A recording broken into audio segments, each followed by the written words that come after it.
वाह भाई वाह वाह। यार समझ नहीं आ रहा है अब मुझे, इस पे खुश हूँ कि इंडिया हार गया, या इस पे अफसोस करूँ कि अब यार हम फाइनल में इंडिया से नहीं टकरा पाएंगे। लेकिन कुछ भी है यार, कुछ भी कर लो, कुछ भी कह लो, ये जो इंडियन मीडिया वाले चीखते हैं ना कुत्ते की तरह, जो धाएं धाएं धाएं धाएं धाएं करते हैं, ये सब उन्हीं का नतीजा है। हमें इंडियन टीम से इतनी कोई कहते हैं कि नफरत नहीं है, कोई इतना वो नहीं है, लेकिन इंडियन मीडिया जिस तरह कुत्ते की तरह चीखता है, जिस तरह चीखता है, जिस तरह चीखता है ना, ये हमें उससे उससे बड़ी तकलीफ है।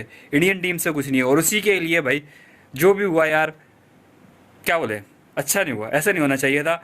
ये बात आ जाती है ना, अगर मगर ये हो जाए तो वो हो जाए तो ये हो जाए। कभी ऐसा पाकिस्तान हुआ करता था, अगर मगर दुआ करेंगे बारिश हो जाए तो इसके 100 उसको मिल जाए, इसके कम रन हो जाए, इसके कुछ ज़्यादा हो जाए।